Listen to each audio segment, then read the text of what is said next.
Tadi itu kita punya ratingnya, kita punya penilaiannya. Jadi kalau misalnya memang ada buyer yang menurut kita itu nggak baik, kami pun akan informasikan ke eksporter yang mau bertransaksi ke sana. Gitu. Pak, kalau ada seorang pokoknya dia kepengen ekspor barang apapun terserah, atau dia udah punya barang, ada nggak memberikan advice kemana nih bagusnya?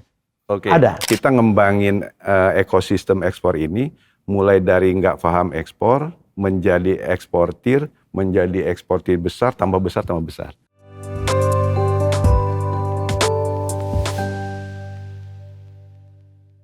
Ya, ini episode yang sangat penting, terutama bagi Anda yang ingin berbisnis yang ada unsur ekspor. Saya pikir ekspor itu menjadi satu tujuan utama dari Indonesia, menopang juga perkembangan ekonomi, menghidupkan banyak lapangan kerja. Nah, hari ini saya akan membahas itu. Bagaimana caranya ekspor? Apakah pemerintah membantu ya? Apakah ada informasi tentang jangan ke negara ini loh? Atau ada informasi tentang sebaiknya ekspor ini lagi dibutuhkan negara? Nah, oleh karena itu, saya sekarang udah di Indonesian Exim Bank ya, bersama dua pejabat yang saya akan korek-korek ya. Jadi ini terima kasih mereka sudah menyediakan waktu ini, penting ya. Penting untuk tahu dan juga untuk dilakukan. Jadi saya bersama Direktur Pelaksana Bisnis 2, Pak Sulaiman. Wah, apa kabar Pak? Ya, kabar baik, sehat. Masih lintas Melawai, enggak ya? Tergantung Om Helmi. Kalau bikin lagi pasti nonton lah kita. Bapak dulu di Bulungan juga? Enggak, ini yang anak saya Bulungan, di Bandung, Pak. Yang ini anak Bulungan. Beliau adalah Head of Corporate Secretary and Stakeholder Engagement Division. Teuku Diza R. Aziz Rohadi. Panjang banget namanya. Iya, betul Pak. Ini anak 6. Anak 6. Tapi nggak tahu lintas Melawai dia. Tahu dong, masih mengikuti Pak lintas Melawai. Masih ngikutin. Oke, saya mungkin ke siapa dulu, terserah ya. Exim Bank Indonesia. Ini ada kaitan nggak Pak? Dulu ada Bank Exim yang lebur ke Bank Mandiri. Ini sering salah kaprah. Ya. Jadi kalau yang dimaksud, saya manggilnya apa? Pak Helmi kayaknya nggak apa aja lah, Om juga boleh lah. Mas Helmi. Mas Helmi, panggil Bang Helmi kali ya. Bang Helmi. Bang Helmi lebih cocok. Kalau Bank Exim yang dimaksud Bang Helmi itu BUMN yang melebur ke sudah tidak ada itu kan ya? Sudah nggak ada. Oke. Nah, kalau kita cikal bakalnya itu Bank Ekspor. Oke. Bank Ekspor. Bank Ekspor. Bank Ekspor dan menjadi lembaga pembiayaan ekspor Indonesia itu tahun 2009. Oke. Itu lahirnya melalui undang-undang. Undang-undang nomor tinggi 2 sekali ya? Tahun 2009. Jadi lebih tinggi dari BUMN yang dulu ya Pak ya? Kalau dulu kan undang-undangnya perbankan. Oke. Kalau ini undang-undang khusus karena kita memang kalau istilahnya SMV, Special Mission Vehicle. Jadi untuk mendukung ekspor nasional. Pak, ini kita bicara di sini ada kredit ekspor gitu ya? Ada dong. Kan bank lain juga bisa melakukan itu ya, Bu Diza ya? Apa bedanya dengan yang dilakukan oleh Indonesia Exim Bank? Ya. Bisa dong. Ya Pak. Masa gua lagi? Orang lama. Baik, Bang Helmi. Jadi memang cikal bakal tadi seperti disampaikan Pak Sulaiman, cikal bakal kenapa kok Indonesia kemudian merasa perlu untuk memiliki lembaga khusus ya Bapak untuk mendukung ekspor nasional, karena memang perbankan itu memiliki keterbatasan. Jadi justru LPEI ini didesain untuk bisa meningkatkan daya. LPEI itu nama lain dari Exim Bank ya? Singkatannya adalah Lembaga Pembiayaan Ekspor Indonesia. Ya, oke. Atau Indonesia Exim Bank. Nah, untuk singkatan dari Lembaga Pembiayaan Ekspor Indonesianya itu LPEI. LPEI. Ya, tetapi memang di undang-undang pun dibunyikan bahwa terminologi secara umum bisa dipakai juga digunakan adalah Indonesia Exim Bank. Jadi Indonesia Exim Bank ini memang dia secara khusus, jadi tidak mengikuti aturan perbankan. Sorry, ini di bawah OJK nggak? Kami diawasi oleh OJK juga, tetap karena kan kami melakukan kegiatan bisnis, jadi tetap harus ada prudential norms-nya. Kami tapi diawasi. tidak seketat bank lain kali ya? Tetap ketat karena tetap uang negara. Nanti saya bahaya kalau bilang tidak ketat. Justru sangat ketat Bapak karena ini uang negara gitu ya, uang pemerintah.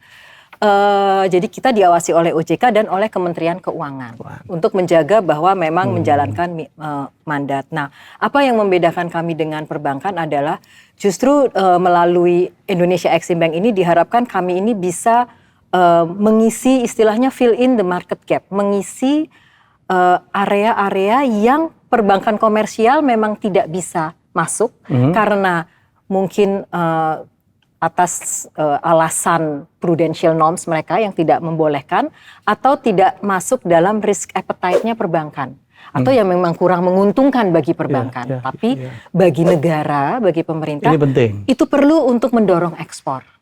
Contohnya adalah skema buyer's credit.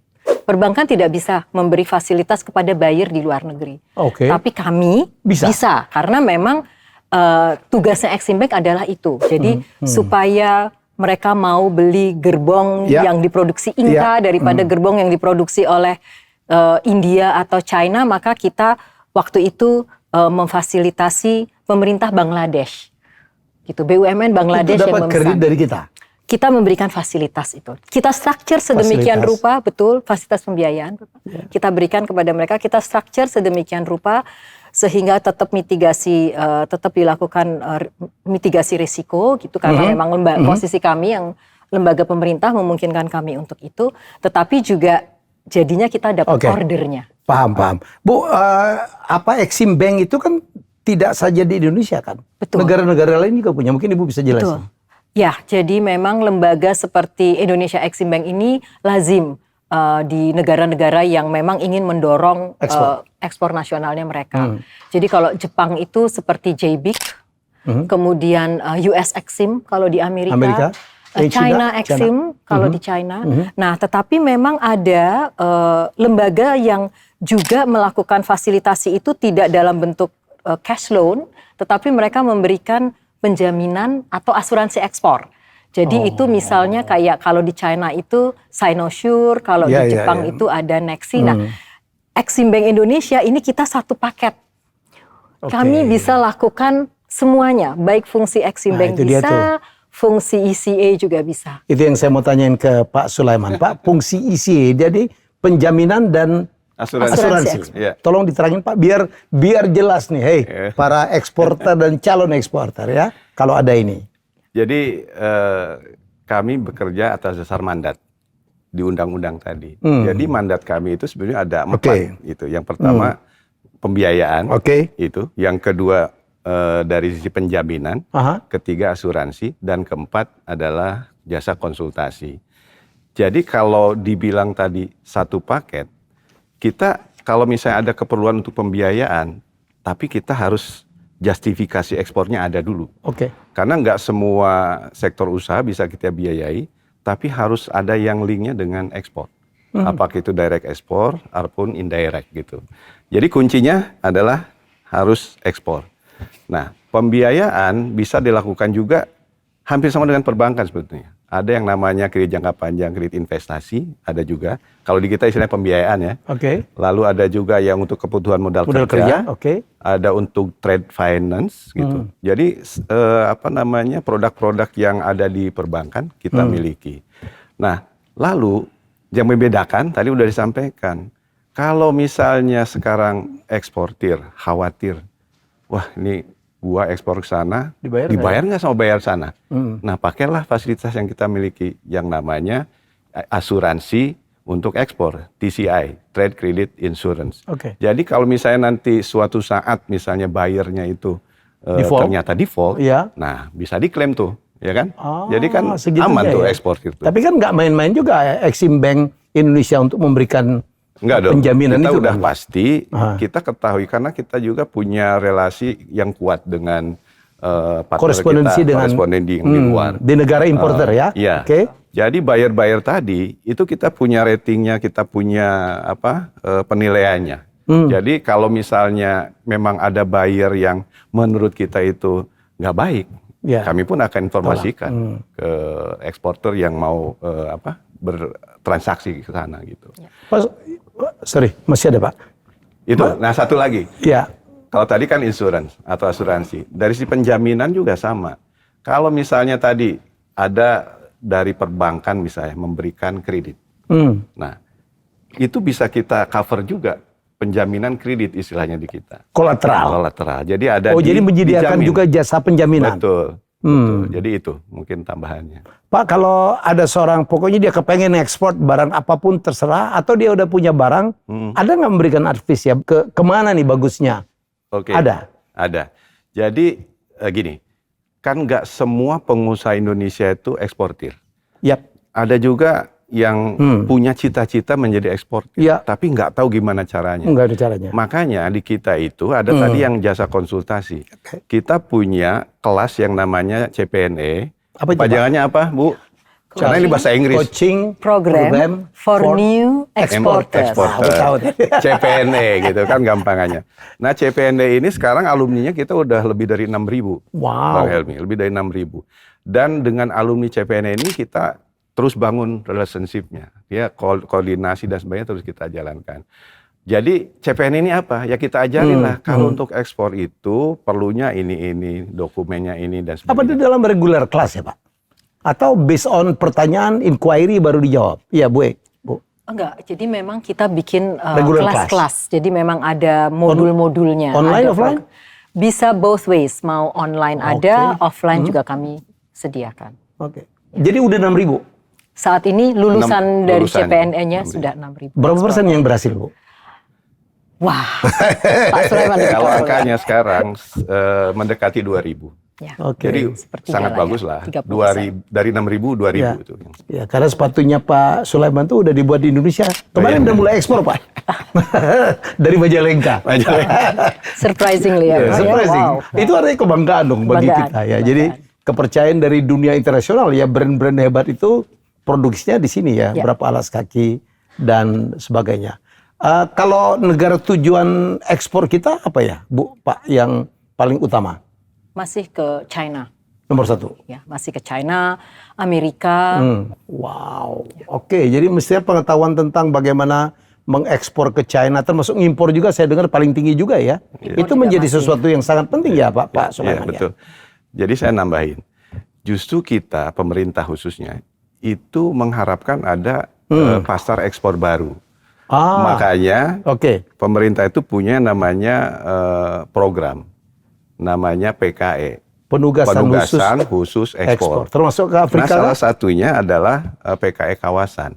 PKE kawasan itu kalau misalnya eksportir mau mengekspor di luar negara tradisional yang tadi, Cina, Jepang dan sebagainya. Misalnya dia mau ekspor ke Asia Selatan, India atau ke Afrika. Itu kita ada fasilitas PKE. Itu. Mungkin nanti yang PKE yang lain totalnya ada 9 program untuk PKE itu. Salah satunya itu untuk fasilitas apa yang diberikan ya, Bu, di saya? Kalau PKE saat ini itu sebenarnya ada pembiayaan, ada penjaminan dan asuransi juga. Jadi bentuk fasilitasnya bisa kita punya semua gitu, Bang Helmi. Nah, untuk pembiayaan ini memang di structure sedemikian rupa sehingga cukup kompetitif lah bagi pelaku usaha. Lebih murah dari bunga bank konvensional kah? Mungkin melihatnya seperti ini karena export destination-nya itu dianggap beresiko. Tentunya kalau perbankan pada umumnya kan akan memberi rate premium gitu. Kami justru karena ini memang kepentingan tadi seperti disampaikan Pak Sulaiman, kepentingan ingin membuka pasar-pasar baru. Jadi kita bisa tetap tawarkan pembiayaan dengan rate yang kompetitif gitu bagi pelaku usaha. Sehingga belum terbebani gitu ya Pak Sulaiman. Cukup besar ya Pak Sulaiman, yang PKE kawasan ini cukup besar? Cukup besar. Saya boleh ngomong angka? Boleh lah. PKE itu totalnya 13,7 triliun. 13,7 triliun untuk semua program. Oke. Nah, angka yang besar. Dan growing ya? Dan growing. Saya dengar ekspor Indonesia tuh naik year on year itu sekitar 8%-an ya, Bu, di saya. Betul Pak. Betul. Kaget juga tadi saya lihat volume ekspor kita Januari ke September itu almost 200 billion US dollar. Jadi kalau dirupiahkan itu berapa? Hampir sekarang dengan 16.000. Harus ambil kalkulator 600 dulu. Ya. Masa begitu aja sih? Banyak nolnya. Ya gitu, segitu ya. Ya dong. 16 billion. Betul ya? Saja mendadak 16 ya 32 triliun. Lebih lah. 16.000 lebih karena 16.600 kan. Oke. Baik, katanya ada PKI lain ya, PKI apa UKM, PKI apa trade ya, PKI farmasi dan obat ya. Ada farmasi dan obat itu untuk mendukung, memang untuk mendorong industri farmasi. Jadi Bang Helmy, kita itu ternyata memang cukup bangga ya dengan industri farmasi di Indonesia, betul ya Pak Sulaiman. Jadi beberapa ternyata jadi beberapa negara itu sangat tertarik gitu, dan approach BUMN strategis Indonesia yang bidang farmasi itu untuk mengajak mereka investasi di kawasan Afrika. Jadi buka pabrik di sana untuk kemudian nanti bisa dijual di sana gitu, dengan bahan baku formula tetap dari Indonesia. Jadi tetap ada ekspor dari Indonesianya, terus nanti di sana misalnya di packaging atau apa, lalu dijual di kawasan Afrika. Menakjubkan ya, karena sementara kita tahu bahwa obat itu Indonesia kan mahal banget ya. Saya pikir kalau minat orang untuk kerjasama dengan pabrik farmasi Indonesia, mungkin yang bikin mahal mungkin pajak dan ininya ya, bukan HPP-nya gitu. Mungkin Pak Sulaiman bisa nambah. Jadi untuk farmasi, sebetulnya kalau kita tujuan ekspornya negara-negara tradisional tadi, seperti negara maju lah, US, Eropa, di sana memang ketat. Mungkin karena ya melindungi bisnisnya juga, ya kan? Betul. Tapi kalau yang tadi Disa sampaikan bahwa memang negara-negara yang tadi Afrika, Asia Selatan itu potensi kita ke sana lumayan besar untuk kita kerjasamakan gitu. Jadi memang ini salah satu program yang menjadi prioritas kita juga untuk kita kembangkan farmasi. Mungkin saya nambahin tadi kan ada farmasi, ada juga yang untuk alat transportasi, Pak. Alat transportasi? Ada, itu kita dukung support misalnya yang tadi sempat disinggung, jualan gerbongnya Inka ya, terus jualan pesawatnya PTDI itu semua juga kita support gitu. Kapal juga kita udah mulai ekspor. Kapal yang PT PAL juga ya, betul. Jadi sekarang, banyak sekali sebetulnya yang bisa kita kembangkan untuk Indonesia ekspor. Sekarang katanya udah mau bikin drone, Pak, kerjasama dengan Turki. Mungkin orientasinya akan ekspor juga tuh ya. Iya. Oh, cukup membanggakan saya. Saya kemarin ke Lebanon ngeliat itu, Pak, mobil Fortuner sama itu Avanza cukup banyak. Bangga juga kita gitu ya. Indonesia banget gitu. Jadi Innova gitu. Oke, ada juga katanya PKI untuk UKM ya. Udah pasti. Jadi pakai UKM itu ada juga. Jadi untuk pelaku-pelaku UKM nih. Jadi saya cerita gini. Jadi ada siklusnya, Bang Helmy. Jadi yang tadi para pengusaha kecil yang belum paham gitu kan, kita ajarin dalam bentuk yang CPNE salah satunya. Selain itu juga kita punya program devisa itu community base. Misalnya desa-desa ini adalah produsen kemiri, misalnya yang kemarin kita lihat ya, Bu Diza ya di Lombok. Atau produsen kakao yang di Bali gitu ya, di Jembrana. Nah itu mereka ada satu yang istilahnya mengkoordinir itu. Kayak koperasi kah? Local champion. Local hero-nya. Nah, melalui mereka di pooling, dikumpulkan sehingga masuk size-nya untuk ekspor gitu. Nah, ini udah pasti di sini belum masuk yang namanya tadi pembiayaan dan sebagainya. Tapi kalau mereka udah naik kelas, kita punya yang namanya program kemitraan.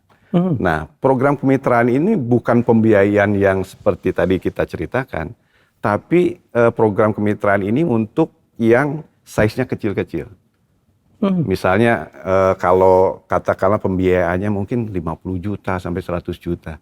Tapi kalau udah berkembang lagi, baru mereka masuk yang ke pembiayaan. Karena mereka pasti udah kapasitasnya membesar, dari sisi manajemen lebih baik, pasarnya lebih luas gitu. Jadi ada tahapannya, kita ngembangin ekosistem ekspor ini, mulai dari nggak paham ekspor, menjadi eksportir besar, tambah besar. Jadi yang diberikan jasanya oleh Exim Bank Indonesia tidak melulu perusahaan-perusahaan besar ya Bu ya? Betul. Kecil. Memberikan kredit juga sampai 50 juta tadi ya? Iya. Betul. Oh, jadi ini berita baik lah. Jadi ini ada satu alternatif lagi ya. Mau apa lagi loh? Ya. Cara ekspornya diajarin, dibina juga, diberikan fasilitas kemitraan juga gitu. Dicarikan pasarnya juga Ibu ya. Betul. Jadi mungkin itu juga kelebihan kami, Bang Helmy. Jadi kami punya apa yang dinamakan Indonesia Exim Bank Institute, di mana di situ memang kami memiliki akses data dan informasi yang kemudian diolah, dibuat kajian analisa yang bisa dijadikan informasi lah bagi pelaku usaha. Kan kadang-kadang mereka mungkin tidak terinformasi bagaimana resiko atau policy atau persyaratan-persyaratan jika ingin masuk ke negara-negara tertentu. Apa yang harus mereka ketahui, do's and don'ts gitu. Nah itu kita bisa bantu. Itu yang penting ya. Iya. Artinya kita punya intelligence ya Bu ya. Kita punya. Jadi muncul informasi untuk diberitahu kepada para eksportir atau calon eksportir. Betul, betul Bang. Cukup besar ya pengaruhnya kegiatan intelligence marketing ini. Kami harap sih benar-benar bisa membantu pelaku usaha untuk menyusun strategi bisnis mereka ya, Bang Helmi ya. Jadi mereka paling tidak tahu harus kemana dan harus menyiapkan apa, dan di situ LPI atau Indonesia Exim Bank siap untuk mendampingi, betul ya Pak Sulaiman. Kalau Pak Sulaiman bisa memberi penjelasan pendampingan itu ilmu apa aja yang dikasih Pak? Jadi pendampingan itu semua ilmu dikasih. Yang pasti pertama mulai dari manajemen kita kasih. Ya. Terus yang accounting jangan lupa ya. Accounting ya ini pelaporan harus disebut kan. Ya pelaporan lah minimal ya. Pelaporan udah pasti gitu. Terus terkait dengan persyaratan tadi Bu Disa sampaikan, persyaratan ekspor karena setiap negara itu beda-beda gitu. Nah ini yang harus betul-betul disampaikan. Misalnya yang paling kritikal itu masalah sertifikasi kalau ngomongin ekspor itu kan. Karena kita kalau produk udah kita siap ekspor, berarti kita harus konsisten tuh dengan kualitas gitu. Ya. Jadi sertifikasi. Itu persoalan kita ya Bu ya. Iya betul. Ya. Saya dengar kayak kopi aja kemarin-kemarin, kalau sekarang lain ya. Perusahaan Indonesia kenapa kopi itu kan berasal dari pondok kopi Pak. Saya baca tuh. Jadi dari Yaman dibawa Belanda ke pondok kopi, dari sini baru berkembang tuh. Saya baru tahu tuh pondok kopi. Oh iya, makanya kalau nggak mungkin dong orang Eropa nyebutnya Java. Iya. Ya dong? Ya. Ya nama lain kopi itu kan Java Pak. Saya baru baca itu tuh. Ya tapi tiba-tiba Indonesia, jadi kan dulu kan dari Afrika, dari Ethiopia. Dibawa ke Yaman, dibawa ke Turki kafe pertama. Dari sana baru nyebar tuh Pak. Sesuai Portugis bawanya ke Brazil. Kemudian Spanyol bawanya ke Amerika Latin, Belanda bawanya ke Hindia Belanda. Tapi yang terbaik di kita Pak. Bisa-bisanya sekarang kita nomor 4 tuh hasil kopi ya. Nomor 1 Brazil, 2 Kolombia, 3 Vietnam. Dari mana Vietnam? Coba. Nah persoalan Indonesia itu Pak, apa? Kualitas. Karena kan farmernya kan kecil-kecil Bu, perorangan. Jadi walaupun originnya sama, mandailing yang di sini sama di sini beda nih. Beda lagi. Sama kuantitas. Kira-kira akan masuk ke sana kan, kopi menarik juga nih ya Pak Sulaiman. Masuk kopi.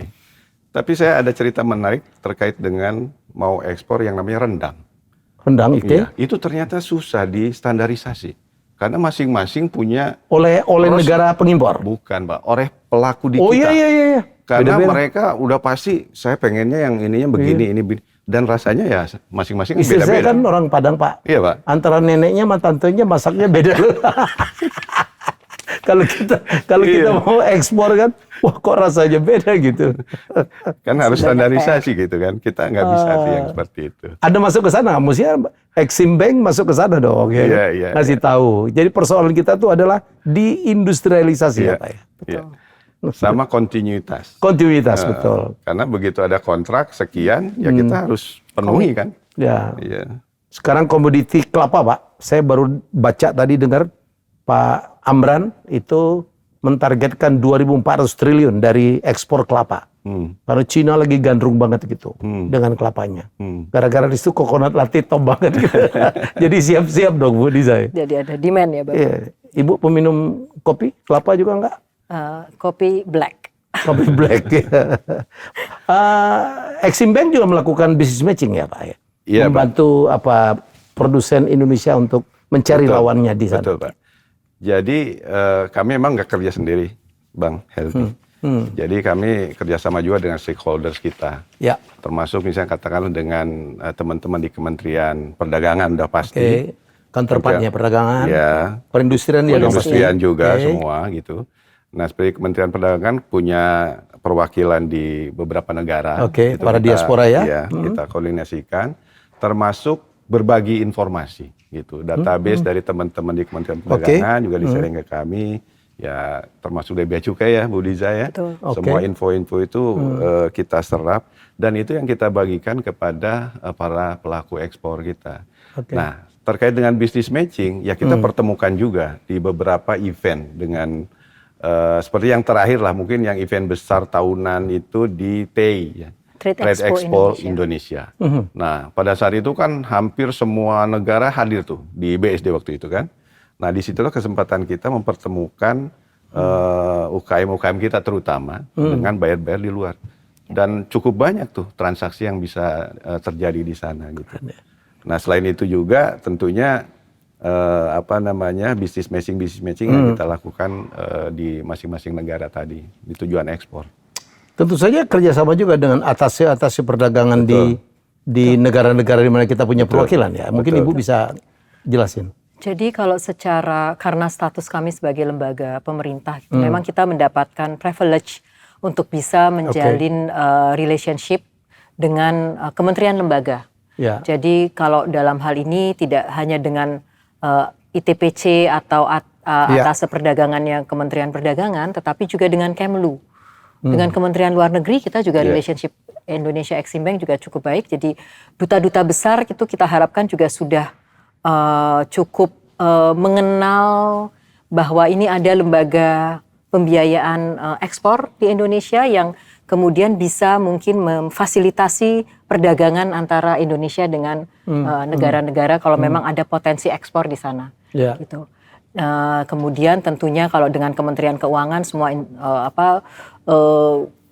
instansi di bawah Kementerian Keuangan tentu kami juga hubungan kami sangat baik dengan DJBC, dengan pajak. Ya, jadi kalau memang ada hambatan itu sering sekali mereka bisa konsultasikan kepada Exim Bank, lalu nanti Exim Bank membantu menjembatani, mengkomunikasikan dengan bea cukai setempat, misalnya wilayah setempat gitu. Itu kami lakukan. Termasuk pajak ekspor segala macam dibantu juga di sini. Kita bisa jadi misalnya ada inquiry atau apa gitu, kita bisa bantu untuk mempertemukanlah dengan pejabat yang terkait gitu. Saya cuma supaya ini menjadi sosialisasi yang baik ke Pak Soleman. Pak, Indonesian Exim Bank ini BUMN bukan? BUMN. Jadi bentuk badan hukumnya apa sih Pak? Kita ini didirikan berdasarkan undang-undang yang tadi saya sampaikan. Jadi kita lembaga. Di bawah Departemen Keuangan. Kementerian Keuangan. Kementerian Keuangan. Bukan BLU juga ya? Bukan. Ya. Oke. Jadi saya dengar agak unik gitu. Direksi komisaris digabung apa? One board. Nah ya itu tadi. Coba terangin Pak, ini bagian dari sosialisasi edukasi lah. Jadi direksi komisaris kita itu istilahnya one board system.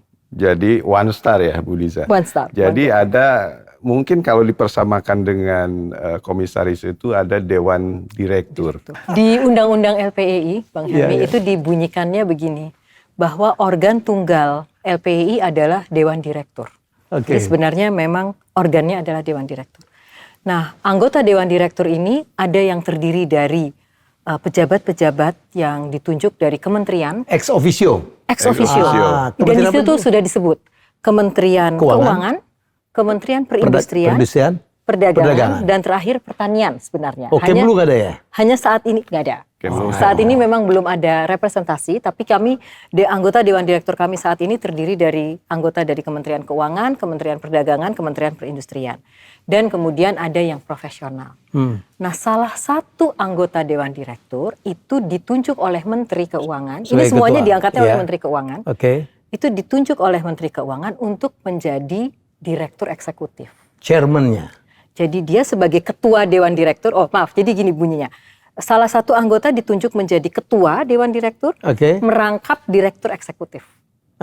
Jadi dia Ketua DD, kemudian dia merangkap Direktur Eksekutif. Nah, Direktur Eksekutif inilah yang bertanggung jawab terhadap operasional lembaga. Kalau Dewan Direktur itu sebenarnya tugas tanggung jawabnya lebih kepada mereka yang menetapkan kebijakan, jadi arah kebijakan lembaga itu ditentukan oleh Dewan Direktur, dan kemudian menjalankan fungsi pengawasan. Makanya di situ memang ada perwakilan dari pemerintah. Jadi ada fungsi komisarisnya ya? Betul, ada fungsi komisaris. Tapi memang yang membedakan adalah ada fungsi penetapan kebijakan itu, Bang Helmi. Dan kemudian DE ini dibantu oleh Managing Director level. Ada 5 ya Pak ya? 5. Ada Bapak tahu Pak bisnis 2, apa maksudnya? Bisnis 2. Apa itu? Jadi ada bisnis 1. Bisnis 1 tuh yang nangani korporasi. Ya. Nah kalau bisnis 2 tempat saya itu nangani komersial dan UKM. Oke. Termasuk yang produk penjaminan dan asuransi. UKM ke Pak Sulaiman loh ya. Iya. Oke. Terus? Jadi saya itu membawahi wilayah. Jadi sekarang ini ada 4 wilayah Indonesia Exim Bank. Kita ada di Jakarta, ada di Surabaya, ada di Solo. Bali pasti ya Pak? Bali udah pasti, itu ke Surabaya. Iya Surabaya. Ujung Pandang ikut ke Surabaya. Terus Sumatera? ada Medan. Medan? Iya ada Medan. Kampung gua lewat itu.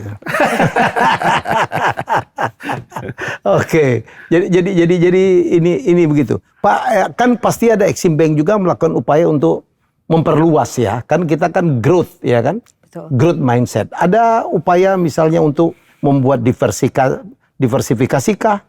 Ya kalau membuka kawasan baru tadi udah kita bicara. Iya. Ada diversifikasi ya? Jangan ekspornya ini melulu nih gitu. Ada nggak? Iya.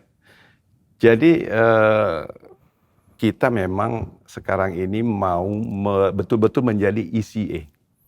Jadi ECA itu adalah Export Credit Agency yang sejatinya itu harapan dari didirikannya Indonesia Exim Bank. Sehingga yang kita lakukan adalah bagaimana kita bukan semata-mata hanya melalui pembiayaan, tapi pengembangan bisnis yang lain yang sekarang ini mungkin belum terlalu dikembangkan, yaitu bisnis penjaminan yang tadi dan bisnis asuransi, termasuk jasa konsultasi.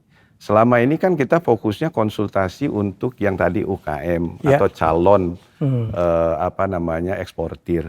Tapi sebetulnya jasa konsultasi ini bisa kita kembangkan juga untuk kita memberikan konsultasi kepada industri, misalnya dengan perbankan, dengan ekosistem yang lain, sehingga pemahaman semua pihak di ekosistem ekspor ini sama gitu. Kalau saya rekap nih, semoga nggak salah saya, ada 4 fungsi. Betul. Indonesia Exim Bank. Ya. Pemberian kredit, ya betul ya. Pembiayaan, penjaminan, ya kemudian asuransi lagi Pak. Asuransi sama konsultasi. Betul. Ada 5 malah ya. 4. Pembiayaan, penjaminan. Pembiayaan itu jadilah 1. Ya. Nah ini orang nggak banyak tahu Pak. Iya. Nggak banyak tahu. Jadi teman-teman ini menarik ini acara ini. Jadi sekali lagi ternyata pemerintah itu CQ Departemen Keuangan sudah membuat namanya Indonesia Exim Bank. Banyak banget nih bisa kita lakukan. Tak kenal maka ta'aruf. Ta'aruf. Tak kenal maka tak sayang. Pak kalau ada orang mau nanya-nanya nih Bu, kemana? Apakah ada website? Apakah ada tempat yang bisa dikunjungi untuk orang yang mau nanya-nanya? Ya Pak, kantor kami terbuka sebenarnya. Ini ruang publik ya Pak Sulaiman. Ruang publik ini ada di lantai 1 Gedung Prosperity di SCBD. Di Distrik 8 SCBD. Tentunya ada website kami juga punya Instagram, bisa dihubungi. Website kita apa Bu? indonesiaeximbank.go. Go. Ya. Kalau IG? IG-nya Indonesia Exim Bank. Jadi semua ada, nanti kita tempel nih. Iya. Supaya Anda tahu ya, jadi ternyata kadang-kadang kayak gitu, karena kita nggak kenal, kita nggak tahu. Jadi harapannya dari pemerintah melalui Indonesia Exim Bank, ekspor kita makin banyak, makin besar, makin meningkat. This is the time gitu, di bawah kepemimpinan Pak Prabowo, di mana dari zaman Pak Jokowi dulu ya, bahwa dubes harus bisa dagang gitu ya. Diplomasi. Jadi dagang diplomasi. Makin banyak kita ekspor, artinya ekonomi kita akan makin berkembang. Begitu Pak Sulaiman ya. Setuju. Pak, ada lagi yang ingin disampaikan Pak? Mungkin himbauan atau apa, closing statement atau apa? Saya sebetulnya echoing apa yang disampaikan. Echoing menggemakan. Itu yang disampaikan Bang Helmi. Orang Sunda nggak tahu echoing. Iya, biasa bahasa Sunda. Jadi tadi ya, bahwa kami Indonesia Exim Bank hadir itu untuk memenuhi harapan dari pemerintah. Jadi kita harus kembali lagi bahwa kita berdiri ini untuk mengembangkan ekspor nasional dengan tadi gitu. Ada produk pembiayaan, ada penjaminan, asuransi, sama jasa konsultasi. Kalau pembiayaan itu banyak produk kita yang memang karena kita tadi disampaikan bahwa untuk PKE, penugasan khusus ekspor, itu adalah dari PMN itu, Bang Helmi. Dari negara gitu. Melalui kita sebenarnya. Sebenarnya kita hanya menyalurkan apa yang diprogramkan oleh negara melalui itu. Jadi mudah-mudahan ini betul-betul bisa dimanfaatkan oleh semua pelaku usaha yang mau menjadi eksportir atau eksportir yang memang sudah menjadi eksportir untuk mengembangkan lebih besar lagi ke depannya gitu. Oke, saya mau nanya ke Bu Diza nih. Mestinya pasti bisa menjawab. Bu, 4 fungsi tadi, kalau pembiayaan pasti ada cost-nya lah ya. Oke, penjaminan? Ada, guarantee fee-nya. Ada ya, tapi reasonable lah ya. Iya. Ya, kenapa Ibu mikir? Kalau konsultasi? Konsultasi saat ini masih free of charge. So, free of charge, oke. Saya tuh lagi nyari yang gratisan apalagi nih. Oke, tapi nggak gitu Bang Helmi. Jadi mungkin yang harus kita informasikan kepada pelaku usaha bahwa LPI itu tidak dalam posisi bersaing dengan perbankan. Oh, itu one thing ya? Ya, karena apabila memang perbankan sudah bisa memfasilitasi pelaku usaha dengan efisien, ya sudah, itu porsinya perbankan. Boleh nggak saya dulu, mungkin LPI itu tidak terlalu profit oriented gitu? Betul. Betul ya gitu ya? Jadi misi kami adalah menciptakan delta ekspor. Delta ekspor, oke. Jadi kami memang ada misi, ada mandatnya. Dan kami harus bisa menunjukkan bahwa ada manfaat sosial ekonomi yang diciptakan dari fasilitasi Indonesia Exim Bank. Jadi kalau tadi seperti disampaikan Pak Sulaiman, memang kalau dari pembiayaan itu tadi kami berusaha untuk bisa complementing perbankan. Complementing, oke. Betul. Jadi kalau yang perbankan nggak bisa masuk atau nggak mau masuk ya? Betul, karena mungkin risk appetite atau memang keterbatasan. Nah itu mungkin kami bisa fasilitasi karena posisi kami sebagai lembaga negara. Kami ratingnya sama dengan pemerintah Indonesia. Jadi tentunya kedudukan kami di mata counterpart asing itu adalah kami memiliki sovereignty status. Jadi kita kuasai sovereign dari Republik Indonesia. Nah kemudian dari sisi asuransi dan penjaminan, ya itu tadi mereka punya problem takut gagal bayar atau bayar di luar negeri, takut ini benar nggak ya nanti eksporter Indonesianya akan deliver atau eksporter Indonesia yang akan berinvestasi di luar negeri, resiko politiknya gitu. Nah, mungkin nanti suatu hari kita bisa wujudkan produk itu ya Pak Sulaiman. Itu adalah fungsi dan peranan LPI sebenarnya Bang Helmi. Jadi pasti ada biaya, tetapi biayanya itu tetap, karena kami memang mandatnya harus meningkatkan daya saing, biayanya itu tetap tidak dalam rangka untuk kami mau cari untung sebesar-besarnya, tidak. Jadi yang paling penting. Intinya tagline kami adalah berani mendunia Bang Helmi. Berani mendunia. Berani mendunia. Jadi kami mendorong pelaku usaha Indonesia untuk berani go global, bersaing dengan pelaku usaha dari China, India, Vietnam, karena produk kita sebenarnya nggak kalah. Nggak kalah. Baik, cuman kepikiran aja. Tadi kan melakukan fungsi asuransi. Apakah melakukan sendiri atau ada mitranya nih? Pasti bermitra. Nah itu Indonesia Exim Bank tentunya tidak sendiri, Bang Helmi. Kami juga bermitra dengan perusahaan asuransi besar lainnya. Jadi untuk kita juga supaya bisa managing resikonya, tentu kami lalu melakukan reasuransi, kami juga bekerja sama. Baik asuransi lokal maupun setempat. Internasional. Internasional. Ya. Ada lagi Bu? Itu saja, berani mendunia. Berani mendunia. Siapa berani? Pak Sulaiman ada lagi mau tambahin? Udah cukup. Lengkap sekali dari Bu Diza. Bu Diza. Thank you Pak. Terima kasih banget Pak Sulaiman, Bu Diza. Jadi teman-teman saya suka banget ya, senang banget, banyak insight. Jangan-jangan besok gue mau jadi eksportir aja deh. Iya. Ekspor Pak, nanti kita cari. Boleh nanya juga kok. Jadi beliau boleh ngasih tahu, oh kalau di sini tuh yang dibutuhkan ini, betul ya? Betul. Kalau untuk ke sini tuh sebaiknya begini. Ya. Oh, jadi datang. Jadi boleh lihat-lihat di website ya Bu ya? Ya, silahkan. Silakan. Jadi itu dia Indonesia Exim Bank. Semoga kita tidak salah kaprah lagi. Kalau mereka ini bukan dulu Bank Exim yang dulu itu bukan. Dan fungsinya luar biasa, ini lembaga pemerintah lah. Ya di bawah Departemen Keuangan yang Kementerian Keuangan yang sangat membantu kita untuk berani mendunia dalam rangka mengirim produk-produk kita sebanyak mungkin. Ya semoga ini bermanfaat. Silakan kalau ada apa-apa masuk ke websitenya, lihat di IG-nya, lihat di TikTok-nya, atau datang sendiri. Di tempat-tempat lain juga boleh didatangin ya, Surabaya. Yang di kantor-kantor wilayah kami. Ya, silakan datang. Ada petugasnya. Ya. Di sini enak, luas sekali, dan di daerah yang sangat-sangat nyaman. Ya, oke. Kita jumpa lagi dengan tamu hebat saya selanjutnya dengan insight-insight yang menarik demi kejayaan Indonesia. Bye-bye.